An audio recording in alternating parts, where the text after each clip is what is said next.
السلام علیکم مائی YouTube family, کیسے ہیں آپ سب؟ آئی ہوپ سب ٹھیک ٹھاک ہوں گے۔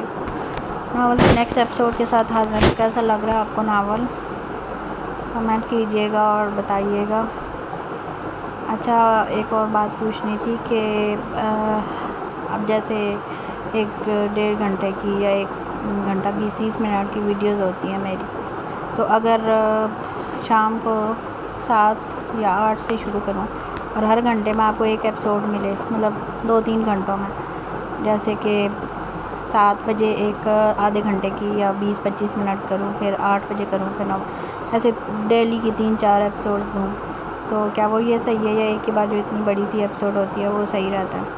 مطلب اب بھی یہ ناول تو خیر چل رہا ہے، اگر ٹرائی کرنا ہے تو اسی پہ کریں گے، نہیں تو پھر نیکسٹ ناول اپنے طریقے سے شروع کر لیں گے جیسے بھی کر رہے ہیں۔ تو آپ لوگ اپنی رائے کا اظہار ضرور کیجیے گا۔ چلیں شروع کرتے ہیں پھر۔ سب لوگ رات گئے اپنے علاقے میں داخل ہوئے تھے، ساری گاڑیاں لائن قطار داخل ہوئی تھی، آگے سے ویسے استقبال نہیں کیا گیا جیسے سہیل کہہ کر گیا تھا، اسے اچنبھا ہوا تھا۔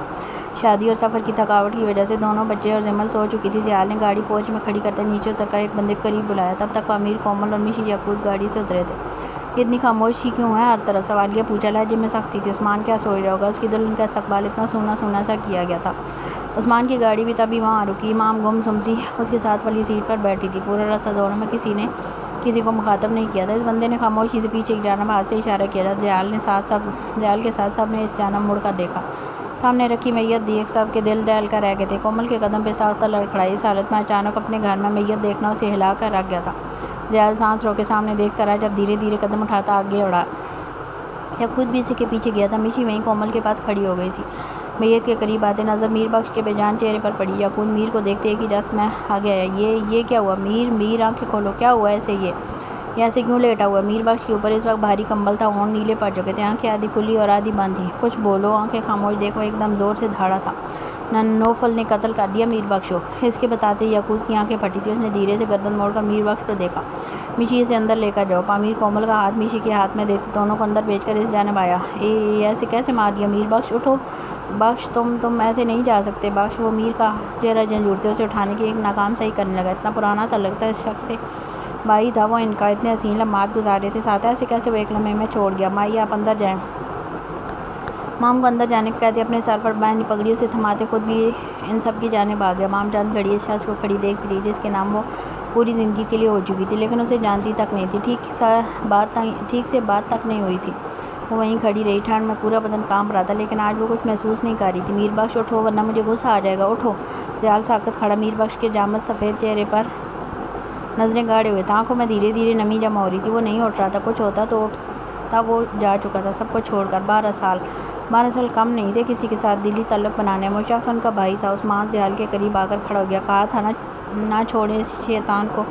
بھیگی آواز میں وہ گردن موڑ کر زیال کی جانب دیکھتا اس سے مخاطب ہوا، دیکھ لیا نتیجہ، چھین لیا ہمارا سب سے وفادار بندہ، کہا تھا یہ گھاٹے کا سودا نہ کریں، سنی آپ نے؟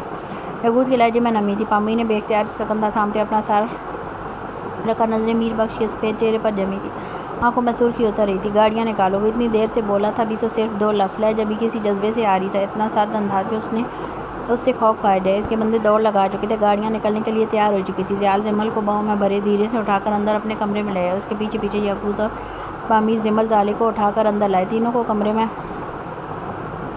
لٹا کر دھیرے سے دروازہ بند کرتے وہ تینوں باہر آئے ہی تھے کہ نظر سامنے سے آتے مام اور عثمان پر پڑی۔ تم ریسٹ کرو۔ عثمان کندھے پر ہاتھ رکھتے وہ نکلنے کی لگا تھا کہ وہ بول پڑا، نہیں میں ساتھ چلوں گا، انہیں روم میں بھیج دو، کہتے مام کی جانب اشارہ کیا۔ تینوں نے بیک وقت ایک دوسرے کو دیکھا۔ پامیر نے مام کو دیکھ ایک کمرے کی جانب اشارہ کیا جو مخصوص ان کی ویڈنگ نائٹ کے لیے تیار کیا گیا تھا۔ مام ہاتھ میں پکڑی پگ پر اپنی گرفت مضبوط کرتی اپنی بھاری کامدار لہنگا گھسیٹتی ہوئی اس کمرے کی جانب بڑھ گئی۔ جیسے ہی اس کمرے کا دروازہ کھولا، سامنے سے ایک مسحور کن خوشبو نے اس کا استقبال کیا تھا۔ قدموں میں سرخ گلاب کی پتیاں پڑی تھی جو سیدھی بیڈ تک جا رہی تھی۔ مام کی نظر ان سے ہوتی ہوئی بیڈ پر گئی جہاں پورا بیڈ سرخ پتیوں سے بھرا پڑا تھا اور ارد گرد ایک خوبصورت سیج سجائی گئی تھی۔ سرخ اور سفید پھولوں کا کمبینیشن اس کی خوبصورتی کو دوبالا کر رہا تھا۔ سائڈ ٹیبل پر چھوٹی چھوٹی موم بتیاں چل رہی تھیں، وہیں موم بتیاں ڈریسنگ ٹیبل اور کوچ کے آگے رکھی ٹیبل پر بھی گلاب کے بیج رکھی تھی۔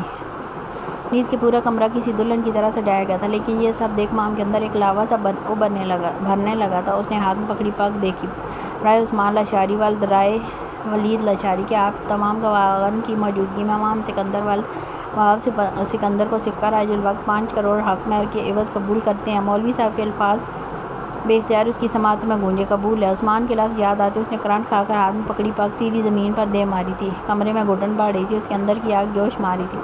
وہ ہمیشہ کے لیے کسی اور کی ہو گئی تھی۔ وہ اب کبھی برلاش کی سے شادی نہیں ہو سکتی تھی، کبھی بھی نہیں۔ وہ ایزانی سے ہوتی چیختی ہوئی زمین پر بیٹھتی چلی گئی، آنکھوں سے آنسو ابل ابل کر رخسار پر بہہ رہے تھے۔ وہ دونوں چوڑیوں اور مہندی سجے ہاتھوں میں اپنا چہرہ چھپاتی پھوٹ پھوٹ کر رو دی، اپنی قسمت کو کوسنے لگی، اپنے چہرے کو پیٹنے لگی۔ وہ پاگل ہو رہی تھی، عجیب سی کیفیت اس پر طاری ہوتی۔ کتنی دیر وہ اسی طرح زمین پر بیٹھی روتی رہی، خود کو پیٹتے ہوئے۔ کچھ کانچ کی سرخ چوڑیاں ٹوٹ کر اس کی کلائی میں کھپ گئی تھیں، لیکن وہ نہیں محسوس کر رہی تھی۔ اس درد سے زیادہ اس کے اندر کا درد تکلیف دہ تھا۔ وہ لوگ پہاڑی راستوں کے ایک جانب اپنی گاڑیاں کھڑی کیے، ان کے بونٹ پر بیٹھ کر الکوہل اپنے حلق سے نیچے اتار رہے تھے، ہاتھوں میں سگریٹ تھی، چہرے پر ڈھکے ماسک اتر چکے تھے، ان کے مکروہ چہرے رات کی تاریکی میں نظر تک نہیں آ رہے تھے، سارے کے سارے نرے حبشیوں کی قوم کے لگتے تھے۔ باس پلان اے فیل ہو گیا، اب پلان بی۔ ان میں سے ایک سامنے اپنے باس کو دیکھ پوچھ لگا، جو آنکھیں بند کیے سگریٹ کے گہرے کش لگا رہا تھا۔ ہاں، اب پلان بی، ڈیول آزاد ہو چکا ہے، کہتے ہوئے ایک دم سیدھا ہوا۔ اب اس پر پاشا پر قیامت ڈھانی ہے، اس کے بچے ہاتھ نہیں لگے تو کیا ہوا، اس کا چھوٹا بھائی تو ہے نا، وہ کسی بچے سے کم نہیں ہے، سونا ہے، بڑا پیار کرتا ہے پاشا اپنے بھائی سے، اگر اسے مار دیا جائے تو یہ شیر خود ہی پھڑپھڑانے لگے گا اور ہم اسی وقت اسے اپنے شکنجے میں دبوچ لیں گے۔ وہ لوگ اس وقت جس راستے پر ڈیرا ڈال کر کھڑے تھے، اس راستے سے برلاش گاڑی اگلی 10 منٹ میں گزرنے والی تھی۔ ان لوگوں کو پہلے سے اطلاع مل چکی تھی، تب بھی اس سے پہلے پہنچ چکے تھے۔ اس کے ساتھ اس کی نئی نویلی دلہن بھی ہے، دوسرے آدمی نے بولتے سیاہ ہونٹوں پر زبان پھیری، اس کے انداز پر سب کے شیطانی کہہ کے فضا میں گونجے تھے، مطلب ہماری آج کی رات حسین ہوگی، ایک نئی نویلی دلہن کے سنگ، نئی بہو، ایک تازہ بیوہ کے ساتھ۔ ہم نے کھڑے بندے نے فوراً تصحیح کی، سب ایک بار پھر شیطانی کہہ کا مار کر ہنسے تھے۔ پہل تو بوس کریں گے، ہمیں تو بچہ کچا مال ملے گا، لیکن دیکھا تھا کتنی کیوٹ آؤٹ تھی وہ تو، بچ کر بھی اف قیامت ہوگی۔ اس کے منہ سے آواز ٹپکنے کے قریب ہی تھی کہ سب کی نظریں سامنے سنسان سڑک پر آتی گاڑی پر پڑی۔ باس یہی ہے پاشا کے بھائی کی گاڑی، دیکھو پھول بھی لگے ہوئے ہیں، سامنے سے آتی گاڑی کو دیکھو۔ سب جلدی سے بونٹ سے نیچے اترے۔ آ گیا مال، کہتے اس نے بونٹ پر پڑی کلاشنکوف اٹھا کر نظروں کے سامنے کیا اور ٹھیک اس گاڑی کے ٹائر کا نشانہ باندھا۔ وہ لوگ ایک پہاڑ کی اوٹ میں تھے، تبھی سامنے سے آتے برلاس کی نظر ان پر نہیں پڑی۔ گاڑی فل سپیڈ میں تھی، جس کے بعد نشانہ باندھنا خاصا مشکل ہو رہا تھا۔ اس سے پہلے وہ فائر کرتا وہی گاڑی تیز سپیڈ میں دھواں اڑاتی ہوئی آگے نکل گئی۔ رگو نے پیچھے سے نشانہ باندھا، ایک فائر کی آواز فضا میں گونجی تھی، گولی نکل کر سیدھا رگو کے بازو پر لگی تھی۔ وہ تڑپ کر لڑکھڑاتے ایک دم نیچے گرا تھا۔ باس آپ ٹھیک ہیں؟ اس کے بندے ایک ہی جذبے اس کے قریب آئے، جب اچانک ایک ساتھ 8 ہیڈ لائٹس دور سے چمکتی دکھائی دی۔ سب نے مڑ کر اس جانب دیکھا، جب دیکھتے ان 4 گاڑیوں میں سے موت کے فرشتے نکلتے دکھائی دیے۔ وہ لوگ لاہور سے نکل آئے تھے۔ آئرہ مسلسل خاموش تھی، برلاس اسے دیکھتا بات کرنے کی کوشش کرتا تو وہ صرف ہوں ہاں میں جواب دے کر خاموش ہو جاتی، چہرے پر بلا کی سنجیدگی۔ اسے نہیں پتا تھا برلاس اپنی ویڈنگ نائٹ کے لیے اسے کہیں اور لے کر جا رہا تھا، وہ بس اپنی سوچوں میں گم تھی۔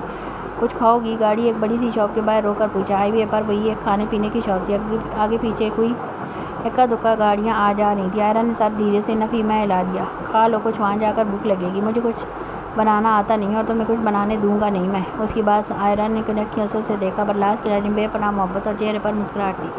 آئرہ کو لگا اس کا دل کسی گہری کھائی میں ڈوب رہا ہے۔ کہاں جا کر؟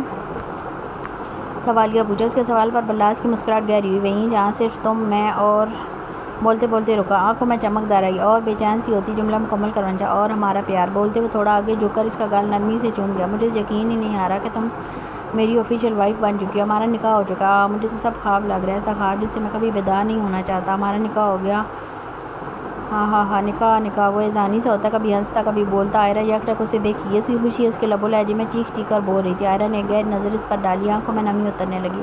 وہ شخص کتنا چاہتا تھا اسے، اور وہ کیا کر گئی تھی اندر سے، جیسے کسی نے روح کو جھنجھوڑ ڈالا تھا۔ برلاس اس کے پھڑپھڑاتے لبوں نے دھیرے سے اس کا نام پکارا۔ میں کچھ کہنا چاہتی ہوں۔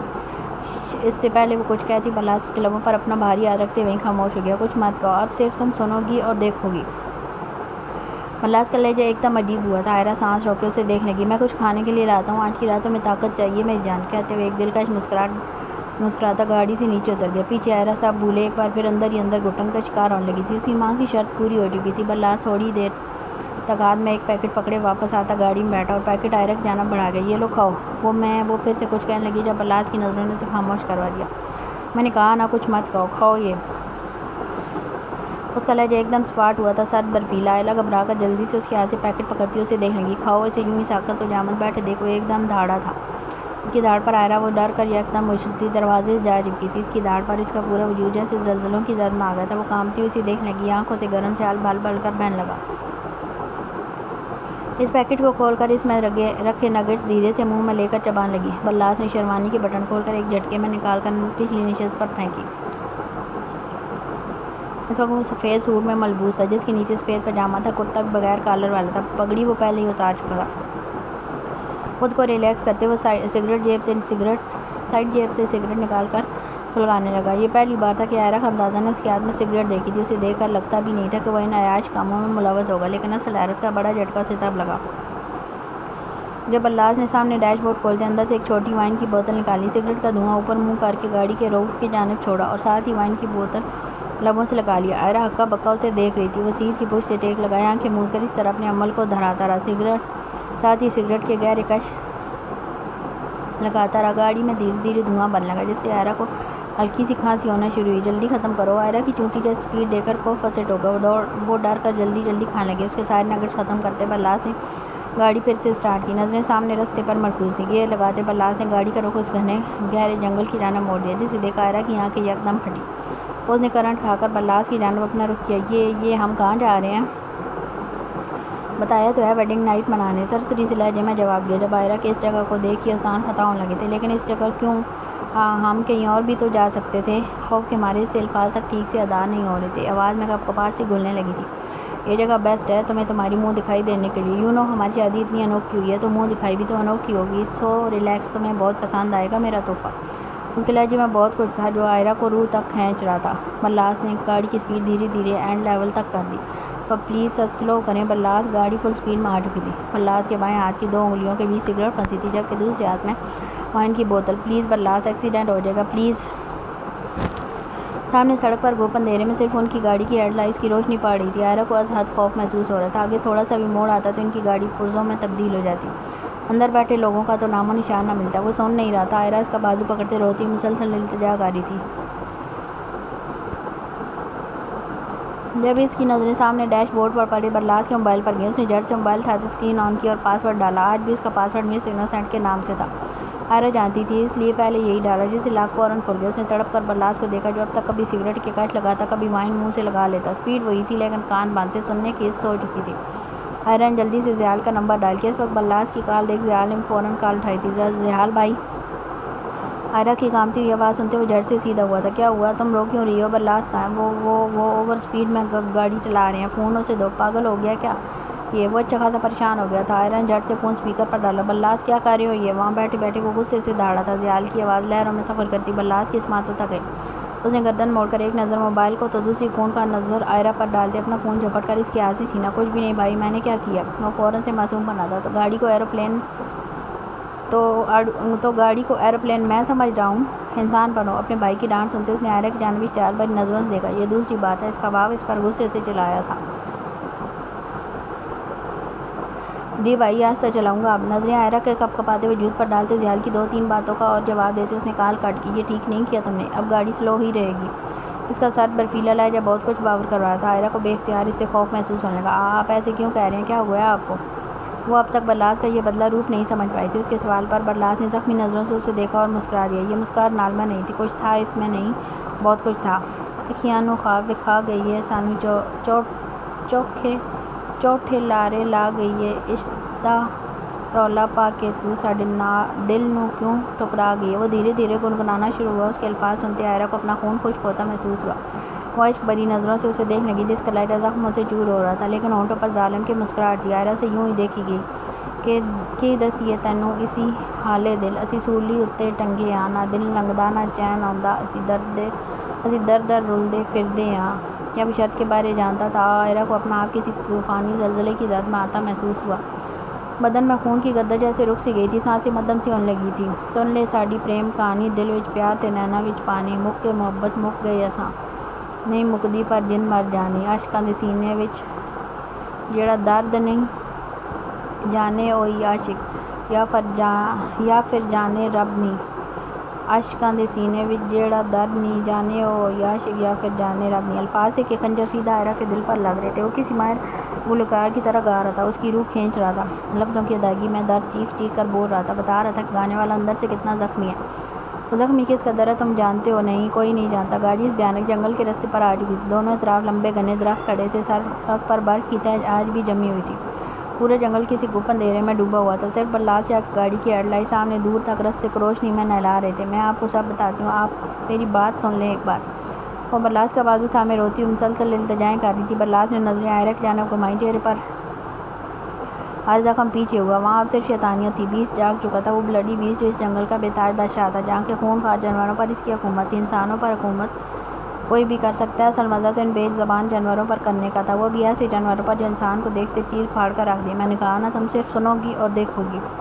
عائرہ کا ہاتھ نرمی سے اپنے بازو سے ہٹاتے وہ دلکش مسکراہٹ اس کی جانب اچھالتا گاڑی کا دروازہ کھول کر باہر نکلا۔ نہیں نہیں، باہر نہ جائیں، یہ جگہ سیف نہیں ہے۔ یہ بات وہ برلاس شاہ کو کہہ رہی تھی۔ جان لیتی کہ سامنے برلاس شاہ نہیں، وہ بلڈی بیسٹ کھڑا ہے۔ وہ گھوم کر پیچھے گیا اور جا کر ڈگی کھول کر کھڑا ہو گیا۔ عائرہ گردن موڑے اسے ہی دیکھ رہی تھی، اس کی فکر میں وہ خود بھی نیچے اترے۔ اب چلیں یہاں سے، باقی کا جملہ منہ میں ہی رہ گیا۔ سامنے دیکھ، اس کی آنکھیں جیسے پھٹی کی پھٹی رہ گئی تھی۔ اس نے تڑپ کر برلاس کو دیکھا، جو سرد برفیلی نگاہوں سے سامنے ڈگی میں پڑا وجود دیکھ رہا تھا۔ بھائی!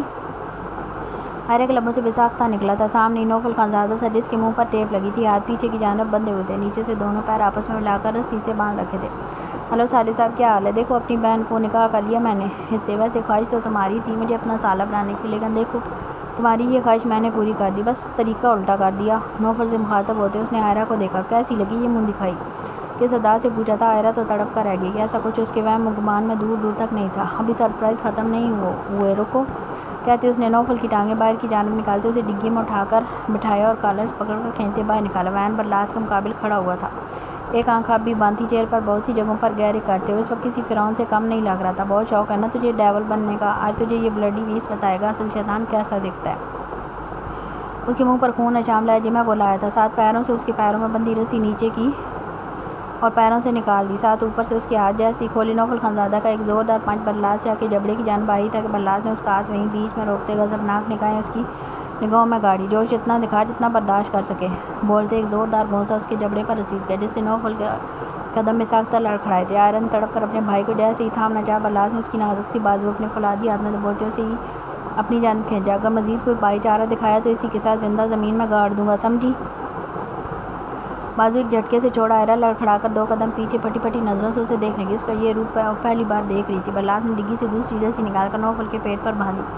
اس میں اتنی سخت نہیں تھی کہ وہ برلاس شاہ کو روک سکے۔ رسی کا دوسرا سرا گاڑی کے سلنسر پر باندھے وہ پیچھے مڑا، دو قدم آگے آیا، چہرہ اوپر کرتے آنکھیں بند کی۔ عائرہ اور نوفل دونوں ہی اسے دیکھ رہے تھے۔ جب اس نے دونوں ہاتھ کھولتے واہ کیے، برلاس نے ایک مخصوص آواز اپنے منہ سے نکالتے فضا میں بلند کی۔ یہ آواز بہت عجیب تھی، بہت بھیانک ساؤنڈ دے رہی تھی۔ دو بار اس نے یہ آواز نکالی تھی کہ وہی آواز نوفل اور عائرہ کو درختوں کے بیچ سے آتی سنائی دی۔ وہ آواز برلاس کی آواز سے زیادہ بھیانک تھی، ایسی کہ اسے سن کر کمزور دل پھٹ جائے، انسانی روح کانپ جائے۔ وہ اس جنگل کے خون اشام بھیڑیوں کی آواز تھی، جن کے غرانے کے باعث آگے کے دو نوکیلے دانت صاف دکھائی دے رہے تھے۔ دیکھتے ہی دیکھتے چاروں طرف سے بھیڑیوں کا ایک جھنڈ وہاں جمع ہوتا گیا۔ ان کو دیکھ دونوں بہن بھائی کا خون خشک ہو گیا تھا، رنگ لٹے کی مانند سفید پڑا تھا، یوں جیسے کسی نے ان کے چہروں پر سفید پینٹ کر دیا ہو۔ ہیلو مائی بیبیز، وہ درندہ ان سے یوں مخاطب تھا جیسے وہ سچ میں اس کے بچے ہوں۔ اصل حیرت نوفل اور عائرہ کو تب ہوئی جب ان بھیڑیوں نے اس کے آگے آ کر بیک ایک آواز نکالی، ایک بھیانک آواز۔ پورا جنگل ان کی خوفناک آوازوں سے گونج اٹھا تھا۔ برلاس شاہ کا قہقہ گونجا تھا، ایک شیطانی قہقہ جس سے خود نوفل خانزادہ کو خوف آیا تھا۔ اس شخص کی درندگی کے لیول کا اندازہ ان بھیڑیوں کو دیکھ کر لگایا جا سکتا تھا، جو بھینی بھینی سی آواز میں گھرا رہے تھے۔ وہ مڑ کر عائرہ کے قریب آیا اور اس کی آنکھوں میں دیکھتے اس کی سرخ چوڑیوں سے بھری کلائی سختی سے اپنے ہاتھ میں تھامی اور تقریباً کھینچتا ہوا اسے فرنٹ سیٹ پر لے آیا۔ برلاس وہ بھیڑیے ایک لفظ نہیں، اس کے ہونٹوں پر سختی سے انگلی جماتے اسے وہیں خاموش کرا دیا۔ میرا بھائی تمہاری شرط پوری کر چکا ہے، اب میری باری، کہتے وہ گھوم کر ڈرائیونگ سیٹ پر آ گئے، چابی اگنیشن میں گھماتے گاڑی سٹارٹ کی، نظریں سامنے رستے پر مرکوز تھیں۔ بری نگاہیں ان بھیڑیوں کی چمکتی بری نگاہوں میں گڑی تھی، لبوں پر ایک شیطانی مسکراہٹ رقص کرنے لگی تھی۔ دیکھتے ہی دیکھتے اس نے گاڑی سٹارٹ کی۔ گاڑی جیسے ہی آگے بڑھی، نوفل ایک دم جھٹکا لگا، لیکن وہ جلد ہی خود کو سنبھال گیا۔ گاڑی جیسے جیسے آگے بڑھتی گئی، نوفل خانزادہ اس کے ساتھ ساتھ بھاگنے لگا۔ عائرہ مڑ مڑ کر کبھی اپنے بھائی کو دیکھتی تو کبھی اپنے پہلو میں بیٹھے شور کو آنکھوں سے آنسو بل بل کر بہہ رہے تھے۔ اصل اس کی آنکھیں تب پھٹی جب وہی بھیڑیے اس گاڑی کا پیچھا کرنے لگے۔ نوفل گاڑی کے پیچھے بھاگ رہا تھا اور بھیڑیے نوفل خانزادہ کے پیچھے۔ برلاس، وہ بھائی کو مار دیں گے، پلیز انہیں اندر بلا لو پلیز۔ وہ اپنی چوڑیوں سے سجے ہاتھ اس کے سامنے باندھے روتی ہوئی تڑپ کر التجا کرنے لگی، لیکن وہ کان لپیٹے گاڑی سلو چلا رہا تھا۔ اندر نہیں آ سکتا وہ، سرد برفیلا لہجہ۔ عائرہ ایک پل کو اس شفاق شخص کو دیکھنے کی، کیا یہ اس کا برلاس تھا؟ نہیں، کہا نا، وہ اس وقت بلڈی بیسٹ تھا، کسی بھی احساس سے عاری ہے اس شفاق درندہ۔ نوفل کی چیخیں اسے ہوش میں لائیں۔ اسٹاپ دا کار پلیز، وہ بغلاٹ کی شکار ہوتی، کبھی مڑ کر پیچھے دیکھتی تو کبھی بلاس کا بازو پکڑ کر جھنجھوڑنے لگی۔ اوکے بیبی کہتے اس نے ایک دم بریک پر پیر رکھا، گاڑی تھوڑی دور جا کر رک گئی۔ گاڑی کے رکتے وہ بھیڑیے نوفل خانزادہ پر ٹوٹ پڑے تھے۔ نوفل کی دل خراش چیخ اس کی بھیانک آوازوں کو مار دیتی پورے جنگل میں گونجی تھی۔ یہ دیکھ عائرہ کی روح جیسے قبض سی ہونے لگی تھی۔ بلاس انہیں بچاؤ پلیز، میرے بھائی کو بچاؤ۔ وہ پھوٹ پھوٹ کر روتی اس کے آگے ہاتھ جوڑنے لگی تھی۔ وہ دلہن کے جوڑے ملبوس اس ظالم شخص کے آگے گڑ گڑا رہی تھی۔ اوکے بیبی بچا لیتے ہیں، کہتے اس نے گاڑی پھر سے بگائی۔ اتنی دیر میں اس کے خونخوار بھیڑیے نوفل کے غلیظ جسم کو بہت سی جگہوں سے پھاڑ چکے تھے۔ اس کی حالت ایک ہی پل میں سب بھیڑیوں نے مل کر اتنی بری کر دی تھی کہ وہ چاہ کر بھی اٹھ نہیں پایا تھا۔ گاڑی جیسے ہی آگے بڑھی نوفل کا وجود تقریباً کھردری زمین پر گھسٹتا ہوا گیا۔ اونچے نیچے پتھروں کی رگڑ اس کی کمر کا حشر نشر کر چکی تھی۔ اس کی چیخیں عائرہ کے کانوں میں گونجتی اس کی تڑپ میں اضافہ کر رہی تھیں۔ جو بھی تھا بھائی تھا، وہ اس کا اتنی بھیانک موت نہیں مرنے دے سکتی تھی۔ بلاس نے ایک دم گاڑی کو بریک لگاتے دروازہ کھولا، جس کے کھلتے سارے بھیڑیے وہیں رک سے گئے۔ بلاس گاڑی سے اتر کر دوسری جانب آتے عائرہ کو گاڑی سے نکال کر تقریباً گھسیٹتے ہوئے پیچھے لایا تھا۔ سامنے نوفل رسی سے بندھا خون ملطفت اٹک اٹک کر سانسیں لے رہا تھا۔ اس کی حالت دیکھ عائرہ اپنا بازو چھڑاتی ایک ہی جھٹک میں اس کے قریب زمین پر بیٹھی۔ بھائی آنکھ کھولیں پلیز بھائی۔ نوفل کی بند ہوتی آنکھوں کو دیکھ عائرہ کی اپنی روح جیسے قبض سی ہو رہی تھی۔ وہ بھائی تھا، اس کا دوست تھا، اس کا خون کا رشتہ تھا۔ کوئی بہن کیسے اپنے بھائی کو اس حالت میں دیکھ سکتی تھی؟ بھائی اٹھیں پلیز، بھائی اٹھو، مارو اسے، ختم کر دو بلاس شاہ کو، اس کے خاندان کو۔ پیچھے سے بلاس اس کے انداز میں بولتا ہنسنے لگا۔ عائرہ نے سرخ متورم آنکھوں سے اس بے حس شخص کو دیکھا۔ کیا ہوا؟ نہیں اٹھ رہا؟ بھائی چلو اسے اٹھا دیتے ہیں ہمیشہ کے لیے، کہتے اس نے عائرہ کا بازو دبوچ کر اٹھاتے اپنی جانب کھینچا اور پیچھے سے بندوق نکالی۔ اس کے ہاتھ میں بندوق دیکھ عائرہ کی آنکھیں پھٹی، رنگ پل میں زرد پڑا تھا۔ اتنے دن سے میں نے خود پر کیسے ضبط کیا یہ میں جانتا ہوں، چاہتا تو اسی وقت جا کر اسے ختم کر دیتا، لیکن پھر تمہاری تڑپ کیسے دیکھتا، وہ درد کیسے دیکھتا جو میرے بھائی کی آنکھوں میں تھا۔ وہ عائرہ کا بازو تھامے خود کے قریب تر کرتے اس کے چہرے پر خون شام انداز میں کھلایا تھا۔ عائرہ عنقوں کی طرح اسے دیکھتی رہ گئی۔ کون سا درد؟ کہتے فضا میں گولی کی آواز گونجی تھی۔ عائرہ نے تڑپ کر نیچے دیکھا، گولی سیدھا نوفل کے سینے میں لگی تھی۔ اس کا پورا دھڑ ہل کر رہ گیا تھا۔ یہ درد؟ کہتے اس نے ایک اور گولی چلائی جو سیدھا نوفل کے دل کے مقام پر لگی تھی۔ نہیں، عائرہ اپنا آپ چھڑوانے کی کوشش کرنے لگی، لیکن بلاس کی گرفت مضبوط تھی۔ اس کے سر پر خون سوار تھا۔ وہ ایک کے بعد ایک گولی نوفل خانزادہ کے دھڑ میں اتارتا چلا گیا۔ وہ بے جان ہو چکا تھا، آنکھیں سیدھی آسمان سے جا لگی تھی۔ نوفل خانزادہ ختم ہو چکا تھا۔ اس کا پورا وجود خون سے لت پت ہو چکا تھا۔ سینے پر بھی گولیوں کی بچھاڑ سے نکلتے چھینٹے نوفل کے چہرے پر لگے تھے۔ عائرہ کی سانس اپنی بھائی کی سانسوں کے ساتھ ہی رک چکی تھی۔ بلاس کو اب اسے اپنی گرفت میں لینے کی ضرورت نہیں تھی۔ اس کی کلائی چھوڑتے عائرہ دھڑام سے بے جان سی ہوتی زمین پر نوفل کے قریب گری تھی۔ وہ سانس نہیں لے رہی تھی، نہ اس کا دل کام کر رہا تھا۔ پورا بدن جیسے مفلوج سا ہو گیا تھا۔ یہ اس کا بھائی تھا، پورا وجود خون سے بھرا۔ کیا یہ اس کا جان سے عزیز بھائی تھا؟ اس کا دوست نہیں، وہ اب صرف ایک لاش تھی۔ یہ ہے انسان کی حقیقت۔ لمحہ لگتا ہے اس کی شناخت بدلنے میں۔ عائرہ نے اپنا کانپتا ہاتھ دھیرے سے آگے بڑھا کر نوفل کی ناک کے قریب کیا۔ ایک امید تھی، ایک آس تھی، وہ سانس لے رہا ہوگا، لیکن آج ہر امید ہر آس ٹوٹ چکی تھی۔ وہ سانس نہیں لے رہا تھا، وہ مر چکا تھا۔ نوفل پورے جنگل میں عائرہ کی دل خراش چیخ بلند ہوئی تھی۔ وہ نوفل کے سینے پر ہاتھ مارتی حیرانی سی کیفیت میں مبتلا ہونے لگی تھی۔ بلاس اس کے قریب کھڑا شفقت بھری نظروں سے اسے دیکھنے لگا۔ اسے نہ جانے کیوں اس کے رونے سے کوفت سی ہو رہی تھی۔ یہ تکلیف تھی، وہ اس کا رونا نہیں دیکھ پا رہا تھا۔ بھائی اٹھیں، وہ حیرانی سے ہوتی اس کا سینہ جھنجھوڑنے لگی، آنکھوں سے گرم آنسو کا سیلاب بہہ رہا تھا۔ بھائی اٹھیں نا، بھائی آپ ایسے کیسے جا سکتے ہیں مجھے چھوڑ کر؟ بھائی اٹھیں نا۔ وہ نہیں اٹھا، اس کی آنکھیں کھلی کی کھلی رہ گئیں، اب وہ کبھی بند نہیں ہو سکتی تھیں۔ وہ اپنے انجام کو پہنچ چکا تھا۔ عائرہ کے ہاتھ اپنے بھائی کے خون سے بھر چکے تھے، جنہیں دیکھ وہ بری طرح سے کانپتی ہوئی چیخنے لگی، نہیں اٹھیں بھائی اٹھیں۔ وہ نوفل کی شرٹ پکڑے بری طرح سے لرزتی ہوئی اسے اٹھانے کی ناکام صحیح کر رہی تھی۔ اسے نہ اٹھنے پر وہ نوفل کے سینے پر سر رکھ کے پھوٹ پھوٹ کر روتی۔ وہ اس کا جڑواں بھائی تھا، اس کے ساتھ اس دنیا میں آیا تھا، اس کے بچپن کا ساتھی، اس کے لیے اپنے باپ کی جیب سے پیسے نکال کر چوری چھپے اپنی بہن کے لیے گڑیا لانے والا بھائی، اس کی کوئی سہیلی نہ بننے پر اس کے ساتھ لڑکیوں والا کھیل کھیلنے والا بھائی، اس کا ہمراز، اس کے ساتھ جوان ہونے والا۔ اگر وہ جڑواں نہ بھی ہوتے تو کسی بھائی بہن میں اتنی سخت نہیں ہوتی کہ وہ اپنی بہن بھائی کو یوں دردناک موت مرتے دیکھ سکے، چاہے وہ نشئی ہو، جواری ہو، زانی ہو یا جو بھی ہو۔ اور وہ کانپ اٹھتی ہے اپنے جوان بہن بھائی کو لاش دیکھ کر۔ عائرہ پاگل ہو چکی تھی، وہ کبھی اپنا سینہ پیٹتی، کبھی نوفل کو پکڑ کر جھنجھوڑتی۔ کاش وہ اٹھ سکتا۔ بھائی اٹھیں بھائی، اس کی چیخ و پکار بلند ہونے لگی تھی۔ بلاس کی گرفت بندوق پر بے اختیار ڈھیلی پڑی، وہ بے چین سا اٹھا تھا۔ عائرہ کا یوں تڑپ تڑپ کر رونا اسے اندر سے جھنجھوڑ رہا تھا۔ اس کا ارادہ اس کی لاش کو مزید تڑپانا تھا، کیونکہ بڑا بھائی زندہ رکھ کر تڑپاتا تھا تو چھوٹا مار کر اس کی روح کو تڑپاتا تھا۔ بھیڑیے بھی دور کھڑے تھے، ان میں قریب آنے کی ہمت نہیں تھی، کیونکہ اس وقت ان سے بڑا بھیڑیا وہ بلڈی بیسٹ تھا۔ آپ ایسے نہیں جا سکتے، بھائی اٹھیں، میں بابا سے شکایت لگاؤں گی۔ نوفل اٹھو۔ نہیں اٹھا وہ۔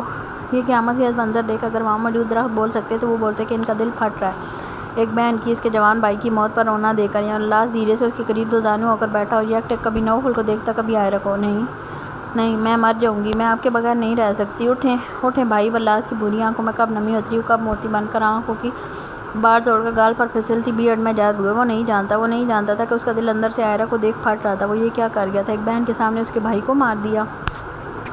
ایسی موت تو بے زبان جانور کو بھی دی جائے تو انسانی روح کانپ اٹھے، لیکن وہ تو بھائی تھا، سگا بھائی، خون ایک تھا دونوں میں۔ نہیں وہ بہت بڑی غلطی کر چکا تھا۔ عائرہ، اس نے دھیرے سے عائرہ کو زیر لب پکارا۔ اس نے نہیں سنا، وہ نہیں سن رہی تھی، وہ اپنی آواز کھو رہی تھی، وہ پاگل ہو رہی تھی۔ عائرہ، اب کے بار آواز تھوڑی بلند کی۔ عائرہ یہاں دیکھو، بولتے نرمی سے اس کا کندھا تھاما۔ جب عائرہ نے کرنٹ کھا کر اس کا ہاتھ اپنے کندھے سے دور جھٹکا اور سرخ متورم آنکھوں سے اسے دیکھا، ناک میں پہلی نس نکل کر سائیڈ میں لٹک رہی تھی، میک اپ مٹ رہا تھا، آنکھوں کا کاجل کافی حد تک پھیل چکا تھا، آگے چہرے پر جھولتی لٹ الجھ چکی تھی۔ وہ اس وقت دلہن کا ایک اجڑا بیابان زیادہ لگ رہی تھی۔ کہاں دیکھوں، وہ زخمی لہجے میں گرائی تھی۔ ہاں کہاں دیکھوں، وہ بلاس کے منہ پر زخمی شیرنی کی طرح دھاڑی تھی۔ مار دیا، آنسوؤں کا سیلاب اور تیز روانی سے بہا، مار دیا میرے بھائی کو، مل گیا سکون، ہو گیا بدلہ پورا۔ عائرہ میری بات سنو، کہتے وہ ہاتھ عائرہ کے کندھے پر رکھنے ہی لگا تھا کہ وہ ایک بار پھر اس کا ہاتھ دور جھٹکی۔ کیا سنوں، تم انسان نہیں، تم حیوان ہو، تم جانور ہو تم۔ مجھے نفرت ہوگی تم سے، تمہارے نام سے، تمہارے وجود سے۔ آئی ہیٹ یو بلاس، آئی ہیٹ یو۔ وہ اذانی سے ہوتی چلانے لگی تھی۔ اس کی حالت دیکھ بلاس کا دل عنقریب پھٹنے والا تھا۔ اس کا غصہ کیا کر گیا تھا، مار دیا میرے بھائی کو، مجھ سے میرا سب کچھ چھین لیا۔ تم انسان نہیں ہو، تم حیوان ہو۔ وہ آواز کو بلاس کی چھاتی پر مکے برسانے لگی۔ تم جانور ہو، میرا سب کچھ کھا گیا، مجھے تنہا کر دیا، تم انسان نہیں ہو۔ اس کی چوڑیاں ٹوٹ کر اس کی اپنی کلائی میں چبھ رہی تھی، لیکن وہ محسوس ہی نہیں کر پا رہی تھی۔ بلاس ساکت اس کے چہرے کو دیکھتا رہا، وہ مارتی رہی، آخر میں تھک ہار کر اس کے سینے پر سر رکھتی پھوٹ پھوٹ کر رو دی۔ بلاس ایک ہاتھ اس کے گرد باندھے سامنے پڑی نوفل کی لاش دیکھنے لگا۔ وہ جاتے جاتے بھی ان بھائیوں کو خوشیاں لے گیا۔ وہ بلاس شاہ سے اس کی عائرہ چھین کر لے گیا، وہ اب کبھی اس کی نظروں میں نہیں اٹھ پائے گا۔ ایک گرم آنسو گولا آنکھوں کی باڑ توڑ کر نکلتا گال پر پھسل گیا۔ اس کی سزا یہی ہونی تھی۔ آواز جیسے کسی گہری کھائی سے آئی تھی۔ اس کی بات پر عائرہ نے سر اٹھا کر اس دیکھا، آنکھوں میں اشتعال امڈ آیا۔ بلاس اس کی آنکھوں میں ہی جھانک رہا تھا، تو آج سے تمہاری سزا بھی یہی ہوگی۔ عائرہ خانزادہ نوفل خانزادہ کے ساتھ اس دنیا میں آئی تھی اور اب اسی کے ساتھ واپس جائے گی۔ بلاس اس کی بات سمجھنے کی کوشش کر ہی رہا تھا کہ عائرہ نے پاس پڑی بلاس کی بندوق ایک جھٹکے میں اٹھا لی۔ عائرہ چھوڑو اسے، پاگل مت بنو۔ وہ ایک ہی جس میں اس کے ہاتھ سے بندوق چھیننے کی کوشش کرنے لگا، لیکن اس کی گرفت بھی مضبوط تھی۔ چھوڑو، میں مرنا چاہتی ہوں، چھوڑو۔ وہ زاروں قطار رونے لگی، بندوق پر گرفت مضبوط تھی۔ پاگل مت بنو، چھوڑو اسے۔ بلاس کے ہوش اس کی بات پر ہی اڑ چکے تھے۔ وہ عائرہ کے ہاتھ سے بندوق چھیننے کی پوری کوشش کر ہی رہا تھا جب اچانک فضا میں گولی چلنے کی آواز گونج اٹھی تھی۔ گولی چلتے عائرہ ایک دم ساکت ہوئی، رنگ لٹھے کی مانند سفید پڑ گیا، چہرے پر خون کے سرخ چھینٹے آ لگے تھے۔ بلاس سانس روک کے اسے دیکھنے لگا، جب دھیرے سے چہرہ نیچے کیا، دونوں کی نظر یک وقت بلاس کے سینے پر گئی۔ سفید سوٹ لمحے میں سرخ ہو گیا تھا، ایک کرپ کا سایہ سا بلاس کے چہرے پر لہرا گیا۔ عائرہ کی نظر اس کے سینے سے ہوتے اوپر چہرے کی جانب اٹھی۔ بلاس مسکرا دیا، آنکھیں سرخ ہو رہی تھی، درد کی انتہا تھی، چہرہ سرخ ہوتا جا رہا تھا۔ وہ سانس روک کے خود پر ضبط کرنے کی کوشش کرنے لگا، جب گرم آنسو نکل کر گال پر پھسلنے لگے۔ ایک اور مار لو، قصہ ختم کر دو۔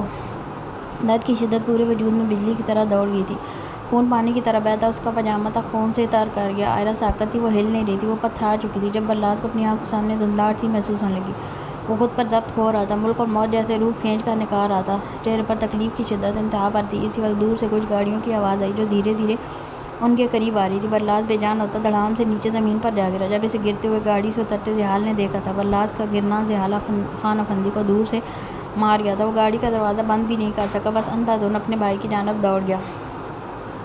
بلاس کی بند ہوتی آنکھوں نے بہت سے لوگوں کو اپنی جانب آتے دیکھا تھا، لیکن وہ نہیں پہچان پا رہا تھا۔ آنکھوں کی سرخی بڑھ رہی تھی۔ بلاس زحال اس کے قریب زمین پر دھڑام سے بیٹھتا اس کے سر اپنی گود میں رکھ گیا۔ اپنے باپ سے اس بھائی کی آواز وہ آخری لمحوں میں پہچان گیا تھا۔ ابھی دھیرے سے بند ہوتی آنکھیں کھولنی چاہیے، لیکن ان میں جمع ہوتا نمکین پانی ہر چیز دھندلا چکا تھا۔ عائرہ شال ساکت سی بیٹھی بلاس کو اٹک اٹک کر سانس لیتے دیکھ رہی تھی۔ کتنی بد نصیب تھی، وہ ایک طرف جوان بھائی کی لاش پڑی تھی تو دوسری جانب کچھ گھنٹوں پہلے بنا شوہر اپنی آخری سانسیں لے رہا تھا۔ قیامت تھی یہ عائرہ خانزادہ کے لیے۔ یاقوت بلاس کے قریب بیٹھا اسے اٹھانے کی کوشش کر رہا تھا، ان کے ہاتھوں میں ان کی جان تڑپ رہی تھی۔ وہ آج ہی تو انہوں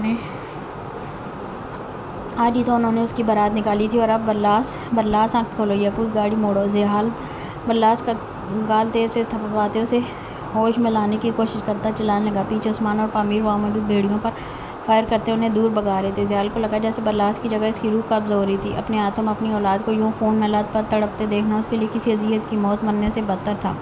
زحال نہیں جانتا تھا کہ اس کے ہاتھ کانپ رہے تھے، اس کی آنکھوں سے گرم آنسو کا سیال بہہ رہا تھا۔ بلاس آنکھیں کھولو پلیز۔ اپنے بھائی کی آواز پر وہ آنکھیں کھولنے کی کوشش کر رہا تھا لیکن بری طرح سے ناکام ہو رہا تھا۔ جسم سے جان قطروں میں نچڑ کر نکل رہی تھی۔ یعقوب گاڑی موڑتے ان کے قریب آیا اور زیال کے ساتھ مل کر بلاس کو اٹھاتے دونوں گاڑی تک لے کے گئے اور پچھلی نشست پر دھیرے سے لٹاتے زیال فوراً سے ڈرائیونگ سیٹ پر آتے گاڑی سٹارٹ کرتے زن سے اڑا لے گیا۔ پیچھے عائرہ ہر چیز سے بیگانہ زمین پر بیٹھی رہ گئی۔ اس کی پوری دنیا اجڑ چکی تھی، وہ دلہن برباد ہو چکی تھی۔ وہاں پامیر اور عثمان بچے تھے، سارے بیڑیے بھگا کر اس کی جانب آئے تھے۔ سامنے نوفل کی لاش دیکھ پامیر کے دل کو ایک بہت بڑا جھٹکا لگا تھا۔ یہی حالت عثمان کی بھی تھی، اس کے وجود سے نکلتا خون زمین پر جمنے لگا تھا۔ پامیر اور عثمان نے بیک وقت ایک دوسرے کو دیکھا اور ایک گہری سانس خارج کرتے ان کی لاش اٹھا کر عثمان والی گاڑی میں ڈالی۔ اس کا وزن مرنے کے بعد پہلے کی نسبت 3 گنا زیادہ بھاری ہو چکا تھا۔ زمین سے اٹھا کر صرف گاڑی تک لانے میں دونوں کی سانس بری طرح سے پھول چکی تھی۔ عائرہ پامیر نے دھیرے سے پکارا لیکن اس نے نہیں سنا۔ وہ پتھر کی مورت بن چکی تھی، بالکل پلکیں تک ساکت تھیں۔ عائرہ اٹھو، گھر چلو۔ اس کا جواب نہ دینے پر پامیر نے پھر سے پکارا۔ اس کی حالت وہ سمجھ سکتا تھا۔ نوفل بے شک ان کا سب سے بڑا دشمن تھا لیکن عائرہ کی حالت دیکھ کر ان سب کے دل جیسے پھٹنے کے قریب تھے۔ جب وہ خود نہ اٹھی تو پامیر خود آگے آیا اور دھیرے سے اسے کندھوں سے تھام کر اٹھایا۔ وہ کٹی ڈال کی طرح اٹھتی چلی گئی۔ عائرہ پامیر کی گاڑی میں تھی جبکہ عثمان دوسری گاڑی میں۔ نوفل کو الگ سے لے کر ان کے پیچھے تھا۔ وہ لوگ کچھ ہی دیر میں اس گھنے جنگل سے باہر نکلتے شہر جانے والی سڑک پر آ چکے تھے۔ ان کا رخ سیدھا لاہور کی جانب تھا۔ وہ شیطان جیسا بھی تھا، آخری بار اس کا جنازہ اس کے گھر سے اٹھنا تھا۔ آسمان پر صبح کی نیلی روشنی پھیلنے لگی تھی۔ آدھے لوگ اذان کی آواز سن کر اپنے رب سے وفا نبھانے اپنے گرم بستر چھوڑ کر مسجدوں کی جانب جا رہے تھے۔ عورتیں اور بچیاں گھروں میں نماز ادا کر رہی تھیں۔ کچھ بدقسمت تھے جنہوں نے نہیں سنا۔ نماز نیند سے بہتر ہے، مؤذن نے دوبارہ کہا۔ انہوں نے دونوں بار کان لپیٹ لیے اور کچھ تو اس قدر غافل تھے کہ شیطان انہیں پرسکون نیند دے چکا تھا۔ وہ مؤذن کی یہ صدا سن بھی نہیں سکے اور تب تک نہ سنتے جب تک نوفل خانزادہ کی طرح ان کے سننے کی حس نہ چھین لی جائے۔ خوف نہیں آتا اس 2 گز زمین کے نیچے گپ اندھیری میں جانے سے۔ وہ لوگ صبح کی پو پھوٹنے تک لاہور پہنچ چکے تھے۔ ٹھنڈ کے باعث پامیر نے اپنی شال عائرہ کے اوپر ڈال دی تھی۔ وہ کیا جانے وہ پتھر بنی سردی گرمی کچھ محسوس نہیں کر رہی تھی۔ رحیم صاحب باہر کھڑے پھول اتروا رہے تھے جب اندر سے ندرت بیگم کی چہکتی آواز باہر تک آئی۔ کیوں اتروا رہے ہیں؟ آج نوفل نے آنا ہے، خوش ہو جائے گا ساری ڈیکوریشن دے کر۔ بیگم آپ بیٹی کے لیے ناشتہ لے جانے پر دھیان دیں، بیٹا کوئی جنگ جیت کر نہیں آ رہا۔ انہیں ندرت بیگم کی شرط کے بارے میں کچھ نہیں پتا تھا، وہ تو بس کل سے خود ہی ہواؤں میں اڑ رہی تھی۔ شادی مائیں مہمان آدھے چلے گئے تھے، آدھے یہیں تھے۔ خان صاحب کی فیملی اور ممتاز بیگم ابھی تک یہیں تھے، پر ابھی زمل کے لیے ناشتے کی تیاری کر رہی تھی۔ اسے آج مکلاوے کے لیے واپس لانا تھا۔ پامیر اندر بیٹھا ان کی شادی میں سجے دلہن کی طرح گھر کو دیکھ رہا تھا۔ اسے اندازہ تھا تھوڑی دیر میں اس گھر پر کیسی قیامت ٹوٹے گی۔ وہ بوجھل قدموں سے گاڑی سے نکل کر سامنے آئے جب رحیم صاحب کی نظر اس پر پڑی۔ ارے پامیر بیٹا تم! وہ نہایت خوش دلی سے آگے آتے اسے ملے، گلے لگا گئے۔ اتنی صبح صبح خیریت؟ بس ہم نکلنے والے تھے۔ عائرہ کا ناشتہ لے کر ان کے چہرے پر الگ ہی چمک تھی۔ پامیر نے بمشکل خود پر ضبط کیا، قریب تھا اس کا دل پھٹ جاتا۔ وہ کچھ کہتا اتنے میں سامنے سے کچھ مسجد کے لوگ میت کو لٹانے والے تختہ لا رہے تھے۔ پامیر ان کو دیکھ گیا۔ آتے ہوئے وہ لوگ اس کا بھی انتظام کر رہے تھے۔ اس کے ساتھ رحیم صاحب بھی ان لوگوں کو سوالیہ نظروں سے دیکھ لگے، یہاں تک کہ وہ قریب آ گئے۔ عثمان نے پچھلی نشست کا دروازہ کھولتے ان کے ساتھ مل کر نوفل کی ڈیڈ باڈی اس تختے پر ڈالی۔ یہ دیکھ رحیم صاحب کے ہاتھ میں پکڑی پھول کی لڑی بے اختیار چھوٹ کر زمین پر جا گری۔ عائرہ کے پسندیدہ کپ کیکس تو لے آئیں۔ وہ باہر نکلتی رحیم صاحب سے مخاطب ہوئی تھی کہ نظروں کا تعاقب کرتی پیچھے گئی۔ سامنے سے وہ لوگ میت کو اٹھائے ان کے گھر میں داخل ہو رہے تھے۔ ندرت بیگم شال ساکت کھڑی تھی۔ یہ نوفل کی ڈیڈ باڈی ہے۔ پامیر کی آواز سفر کرتی ندرت بیگم کے کانوں تک گئی تھی۔ ان کی شال وجود میں حرکت پیدا کرتی گردن موڑ کر پامیر کو دیکھنے پر مجبور کر گئی۔ انہیں لگا جیسے کچھ غلط سنا ہے۔ پامیر دونوں کو لے کر اندر آیا۔ لاؤنج میں رکھے صوفے عثمان ہٹا چکا تھا، وہاں ہال کے بیچوں بیچ اب میت رکھی تھی۔ عائرہ اب تک گاڑی میں شیشے سے ٹیک لگائے بیٹھی تھی۔ اس وقت وہ صرف ایک زندہ لاش تھی۔ پورے گھر میں ایک کوران سا برپا تھا۔ ممتاز بیگم سینہ پیٹتی اپنے جوان پوتے کی میت پر پھوٹ پھوٹ کر رو رہی تھی۔ یہی حالت باقی سب کی تھی۔ عائرہ آنکھ نام تھی، ہر ایک آنکھ اشک بار تھی۔ ندرت بیگم پر تو باقاعدہ غشی کے دورے سے پڑے تھے۔ وہ تھوڑی سی ہوش میں آتی اور اذانی سی ہوتی چیخنے چلانے لگتی۔ عائرہ جنازے کے ایک کونے کے قریب سمٹ کر بیٹھی تھی، آنکھیں خوش تھیں مانو وہ اپنے حصے کا رو چکی ہو۔ نوفل خانزادہ جیسا بھی تھا لیکن مرنے کے بعد وہ اپنے دشمنوں کو بھی رونے پر مجبور کر دیا تھا۔ کاش وہ نہ مرتا، کیا تھا اگر وہ سدھر جاتا، لیکن وہ اتنی ہی زندگی اپنے ساتھ لایا تھا۔ یاقوت اور زیال کوریڈور میں رکھے بینچ پر بیٹھے سامنے آئی سی یو کے بعد جلتی بتی دیکھ رہے تھے۔ ہر سیکنڈ والی سوئی کے ساتھ انہیں اپنی خود کی سانس بھی جیسے ختم ہوتی محسوس ہو رہی تھی۔ زیال کی سفید شرٹ پر کئی جگہ پر لاش کے خون کے دھبے لگے ہوئے تھے۔ وہ بے جان سا بیٹھا کتنے گھنٹوں سے صرف اس بتی پر نظریں ٹکائے ہوئے تھا۔ اتنے میں ڈاکٹر ایک نرس کے ہمراہ کمرے سے نکلتے دکھائی دی۔ انہیں دیکھ یاقوت فوراً سے ایک ہی جس میں ان تک پہنچا تھا۔ برلاس کیسا ہے؟ بکھلاہٹ کے مارے وہ ٹھیک سے پوچھ تک نہیں پا رہا تھا۔ ضیال وہیں بیٹھا اس بند ہوئی لائٹ کو دیکھتا رہا۔ فی الحال کچھ کہہ نہیں سکتے۔ ڈاکٹر اپنے پروفیشنل انداز میں کہتے جانے ہی لگے تھے کہ یعقوب نے ان کا سفید کوٹ سختی سے دبوچ کر دیوار سے جا لگایا۔ کیوں نہیں کہہ سکتا؟ ڈاکٹر ہے نا تو تجھے پیشنٹ کی حالت کا نہیں پتہ، بول۔ یعقوب نے ان کے منہ پر دھار دی، اپنی گرفت ان کے گلے پر اتنی مضبوط کر لیا کہ ایک ہی لمحے میں ان کے بدن کا سارا خون نچڑ کر چہرے پر آن جمع ہوا۔ Sir please calm down. Nurse آگے آتی انہیں چھڑوانے کی کوشش کرنے ہی لگی تھی کہ یعقوب کے دھکا دیتے وہ 2 قدم لڑکھڑاتی پیچھے جا گری۔ اگر میرے بھائی کو کچھ ہوا تو تیرے اسٹاف سمیت پوری ہاسپٹل کو آگ لگا دوں گا، سمجھا؟ وہ خون اشام لہجے میں ان کے منہ پر دھاڑتا رنگ لٹھی کی مانند سفید کر گیا۔ آس پاس کے لوگ جمع ہوتے اس جنونی شخص کو دیکھ لگے جو کسی اپنے کے لیے خود کی آواز کھو رہا تھا۔ وہ کیا جانے اندر موجود شخص کون تھا؟ وہی جس میں ان 3 بھائیوں کی جان بستی تھی۔ وہ جب زندگی میں ہمت آ رہے اس معصوم بچے کو دیکھ کر پھر سے زندگی کی جانب لوٹے، اس کے بیمار ہونے پر راتوں کو آنکھوں میں کاٹ دیتے۔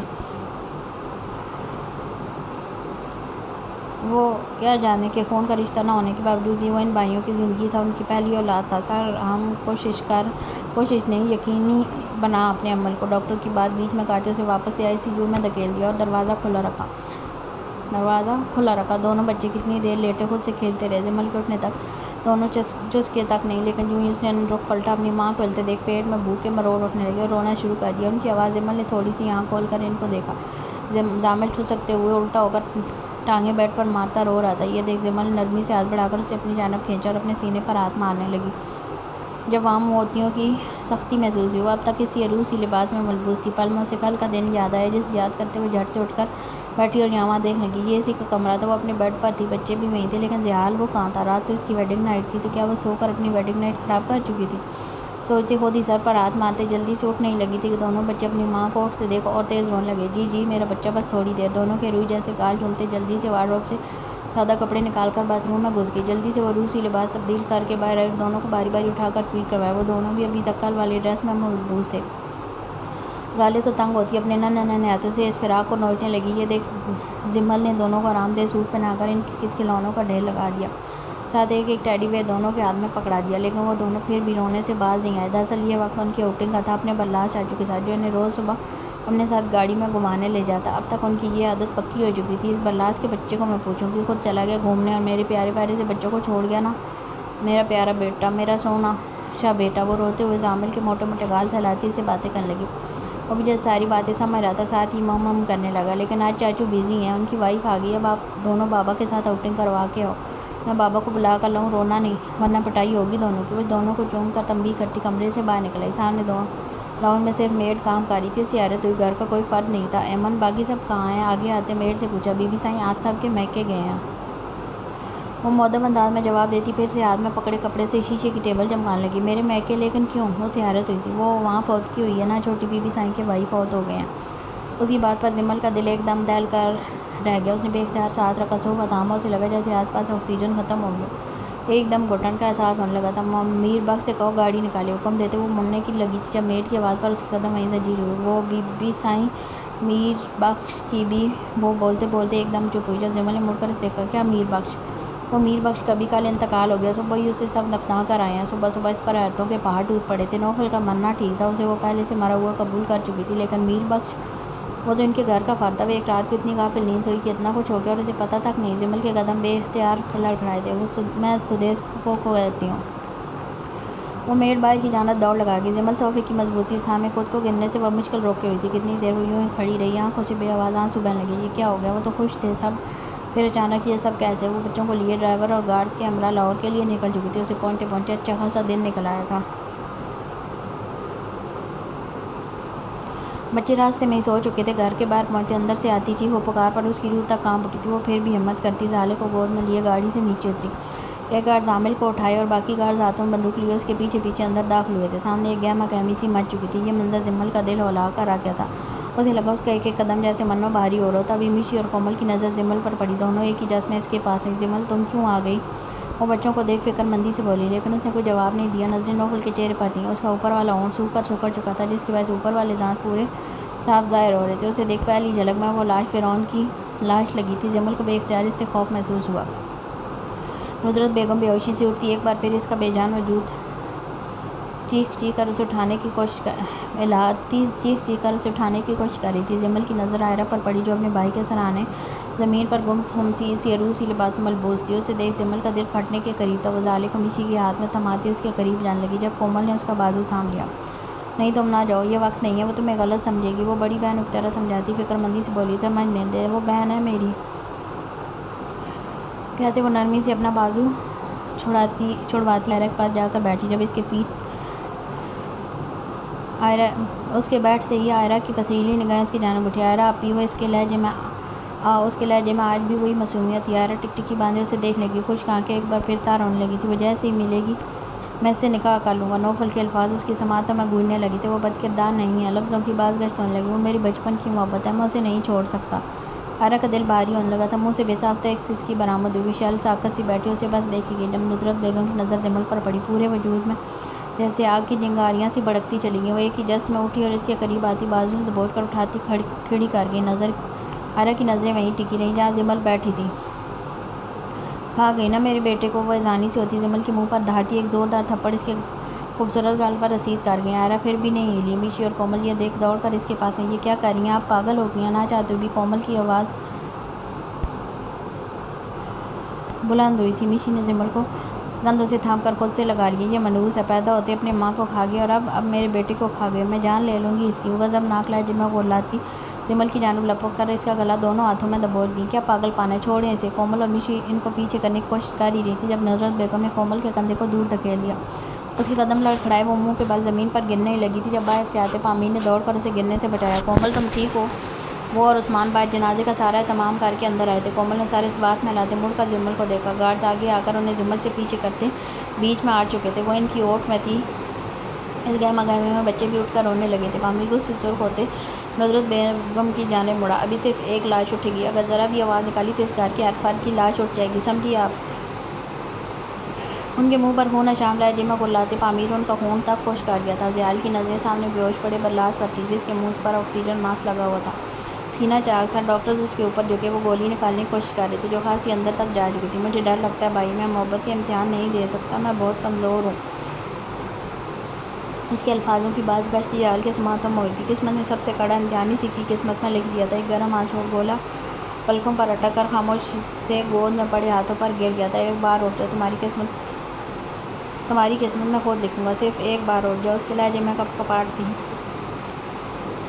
ہاتھ بری طرح سے کانپ رہے تھے۔ لوگ کہتے ہیں انسان کے ساتھ وہی ہوتا ہے جو قسمت میں لکھا ہوتا ہے، نہیں، وہ جیسا گمان کرتا ہے وہی سب اس کے ساتھ ہوتا چلا جاتا ہے۔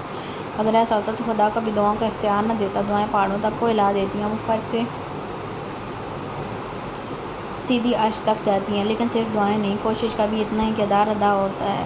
یقوت ہاسپٹل موجود نماز پڑھنے والے کمرے میں اس وقت سجدے میں تھا۔ اٹھتے اس نے شہادت کی انگلی اٹھائی اور تھوڑی دیر میں سلام پھیرتے دعا کے لیے ہاتھ اٹھائے۔ آنکھوں سے آنسو بے اختیار جاری ہوتی چلے گئے، ہونٹ بری طرح سے پڑپڑا رہے تھے۔ میں نے ہمیشہ تجھے پکارا اپنی مشکلوں میں، اور کبھی ایسا نہیں ہوا کہ میں مایوس ہو کر اٹھا ہوں۔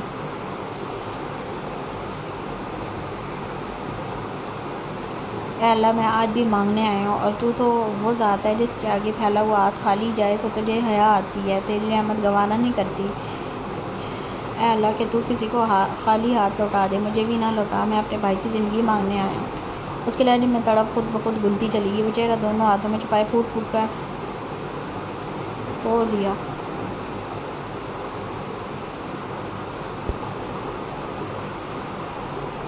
میں اب کسی اپنے کو نہیں کھو سکتا۔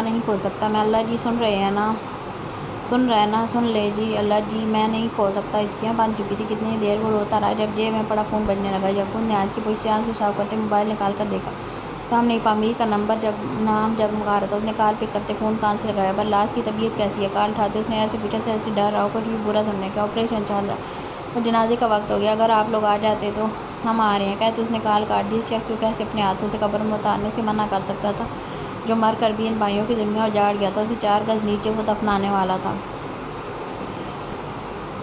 یعقوب جائے نماز ایک جانب رکھتا اپنی آستین فولڈ کرتے اپنی بندوق کی میگزین چیک کرتا باہر نکلا۔ تھوڑے ہی قدموں کے فاصلے پر سامنے پاشا دونوں ہاتھوں کی انگلیاں ایک دوسرے میں الجھائے گود میں رکھ کر سر جھکائے بیٹھا تھا۔ اس کی حالت اس وقت ایک عمر رسیدہ باپ کی مانند لگ رہی تھی جس کی زندگی کی کل جمع پونجی اندر تھی اور تھوڑی دیر بعد اسے بتایا جانا تھا کہ اس کی زندگی بھر کی جمع پونجی بچی یا ہمیشہ کے لیے ختم ہو گئی۔ یعقوب اسے دیکھتا ہوا آگے بڑھا اور ریحان اس کے سامنے جا کر کھڑا ہو گیا۔ پاشا نے سر نہیں اٹھایا، وہ یوں ہی بیٹھا رہا۔ اس کے جنازے کا وقت ہو گیا، ہمیں نکلنا ہوگا۔ ان جیسا کوئی دشمن ہوگا جو اپنے دشمن کو کندھا بھی خود دے نہیں، وہ اپنے دشمن کو اپنے ہاتھوں سے 4 گز زمین کے نیچے دفنانا چاہتے تاکہ اوپر پڑا مٹی کا ڈھیر تک نظر نہ آئے۔ 1-2 ہفتے میں قبر ایسی غائب ہو کہ سب ڈھونڈ سے رہ جائے۔ میں نہیں آ رہا، تم جاؤ۔ اس کی تھکن زدہ آواز دھیرے سے ابھری، مانو خود سے بات کی ہو، لیکن سامنے یعقوب تھا جو خاموش چیز سمجھ لیتا تھا۔ مسز رائم نے زمل پر بھری محفل میں ہاتھ اٹھایا ہے، بولتے ساتھ ساتھ ہاتھ میں پکڑی بندوق آگے کی۔ جب اس کی قہربار نظریں سر کے ساتھ یعقوب کی جانب اٹھی، جن میں ایک لمحہ لگا تھا، صرف ایک لمحہ، وہاں خون اتر آیا تھا، اس کا پورا وجود انگاروں پر لوٹنے لگا تھا۔ وہ جبڑے بھینچے اٹھتا یعقوب کے ہاتھ سے بندوق ایک جھٹکے میں لے گیا۔ سیکورٹی بڑھاؤ یہاں، دھاڑ کا حکم دیتے اس نے بندوق کی ساری میگزین چلتے چلتے ہاسپٹل کی راہداری میں خالی کر دی۔ ایک کے بعد ایک فائر پر ہاسپٹل کے اسٹاف میں چیخ بلند ہوئی تھی۔ یعقوب تک وہیں کھڑا ایک پل کو سہم گیا تھا، جلد ہی خود کو سنبھالتے وہاں کی سیکورٹی صاف کرتے خود بھی جلدی سے اس کے پیچھے پیچھے نکل آیا۔ 3 گاڑیاں نکلی تھیں، ایک جس کی فرنٹ سیٹ پر پاشا تھا اور یعقوب ڈرائیو کر رہا تھا، جبکہ پیچھے 2 بلیک ڈالے اس کے بندوں کے تھے۔ وہ لوگ کشمیر اور لاہور کے بیچ میں تھے۔ تبھی کچھ گھنٹوں تک گاڑیاں رائم صاحب کے گھر کے باہر آ رکی تھی۔ باہر کچھ مرد حضرات اور مسجد کے لوگ کھڑے تھے، سروں پر پگ پہنے، ٹخنوں سے شلوار کو اوپر کیے۔ وہ لوگ قبر کی جگہ بنا کر آئے تھے، اب میت کو لے کر جانا تھا۔ جن کا انتظار تھا وہ آ چکے تھے۔ وہ دونوں آگے پیچھے اندر داخل ہوتے سامنے نظر میت پر گئی۔ ندرت بیگم اس کا جنازہ ہلا ہلا کر اسے اٹھا رہی تھی۔ یہ کوئی رات کی نیند تو نہ تھی کہ وہ اٹھ جاتا، وہ ہمیشہ کی ابدی نیند سو چکا تھا۔ وہ نوفل خانزادہ تھا، وہ مر چکا تھا۔ رحیم صاحب ایک جانب بے حال سے کھڑے تھے۔ وہ تو ایک ہی دن میں 100 سال کے بوڑھے ہو گئے تھے، کندھے ڈھل چکے تھے، بال جیسے ایک ہی دن میں سارے سفید ہو گئے تھے۔ انہیں یوں دیکھ زیال نے لب بھینچے، دل جیسے بھاری ہو رہا تھا۔ جنازہ لے جانے کا وقت ہو گیا۔ زیال کو دیکھ ایک نے بلند آواز میں کہا، اسی کے ساتھ گھر کی خواتین کی چیخ و پکار میں شدت آ گئی۔ ایک اور عام سا مر گیا۔ یہ آخری سفر بہت سے لوگوں کی ہنسی ان کی زندگی لے جا رہا تھا۔ یہی آواز جب عائرہ کے کانوں میں پڑی تو ایک جھٹکے میں جیسے ہوش میں آئی تھی۔ وہ سب اس کے بھائی کے قریب آ رہے تھے، اسے عائرہ خانزادہ سے دور کرنے کے لیے، ہمیشہ کے لیے وہ اتنی دور لے جائیں گے جہاں وہ نہ اس کی آواز سن سکے گی نہ اسے دیکھ سکے گی، بس اس کے خوابوں میں آنے کا انتظار کرے گی۔ ہاں یہی ہوگا، اب یہی ہوگا۔ وہ پاگل ہونے لگی، دورے پھر سے پڑنے لگے تھے۔ نہیں بھائی، میرا بھائی ہے، اسے کوئی نہیں لے کر جائے گا۔ وہ روتی ہوئی اس کی منڈی مضبوطی سے تھام گئی۔ نہیں، یہ میرا بھائی ہے، میرا بھائی ہے، اسے کوئی ہاتھ نہیں لگائے گا۔ تم اسے مجھ سے دور لے جاؤ گے، بہت دور۔ اس کی حالت بگڑ رہی تھی، وہ آواز کھو رہی تھی۔ ہر ایک نے اسے ترس بھری نظروں سے دیکھا، اسے دیکھ سب کے دل پھٹ رہے تھے۔ زیال، یعقوب، پامیر اور عثمان نے ایک ایک کندھا دے کر جنازہ اٹھاتے کلمہ شہادت بلند کی۔ اسی کے ساتھ عائرہ بکھلا کر اٹھتی، زیال کی شرٹ اپنے نازک مٹھیوں میں جکڑ لیے۔ نہیں نہیں، میرے بھائی کو نہ لے کر جاؤ، میں مر جاؤں گی، نہ لے کر جاؤ، میں ہاتھ جوڑتی ہوں۔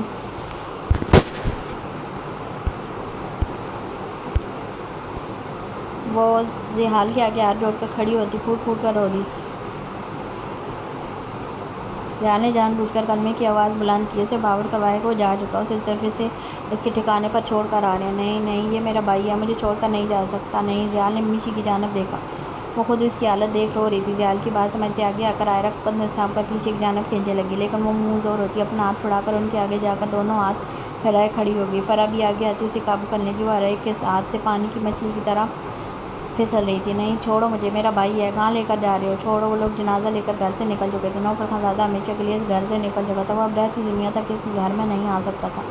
چھوڑ دو، میرا بھائی ہے وہ، چھوڑو۔ وہ بے قابو ہو رہی تھی۔ جنازہ جیسے جیسے دور آتا اس پر غشی کے دورے مزید بڑھتے جا رہے تھے۔ آخر میں زبردستی اپنا آپ چھڑاتی وہ اسی عروسی لباس میں باہر کی جانب بھاگی تھی۔ تب تک وہ لوگ خاصی دور نکل چکے تھے۔ اگر آج اس جنازے میں یہ بھائی اور اس کے بندے نہ ہوتے تو شاید صرف رحیم صاحب کے لیے اکیلے اپنے بیٹے کو کندھا دینے کے لیے، لیکن آج ان کی بدولت لوگوں کا مجمع اکٹھا تھا۔ وہ لوگ دہشت گرد تھے، لوگوں کو بڑی حسرت تھی ان لوگوں کو عام زندگی میں دیکھنے کی۔ عائرہ ان کے پیچھے بھاگ ہی رہی تھی جب اس کا اپنے پیر لہنگے میں بری طرح سے الجھا اور منہ کے بل سیدھا زمین پر جا گری۔ دونوں مومی ہاتھوں پر اچھی خاصی رگڑ آئی تھی۔ نوفل وہ وہیں پڑے پڑے دور سے چلائی تھی، میشی اس کے پیچھے باہر کی جانب بھاگتی ہوئی آئی تھی۔ جب اسے اپنے سامنے یوں زمین پر پڑے دیکھ اس کا ہاتھ سیدھا اپنے دل کے مقام پر گیا تھا۔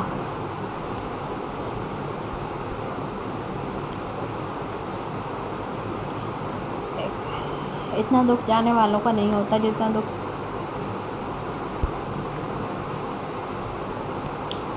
پیچھے رہ جانے والوں کی تڑپ دیکھ کر ہوتا ہے۔ وہ بھاگ کر اس کے قریب زمین پر بیٹھی۔ عائرہ، بچے سنبھالو خود کو۔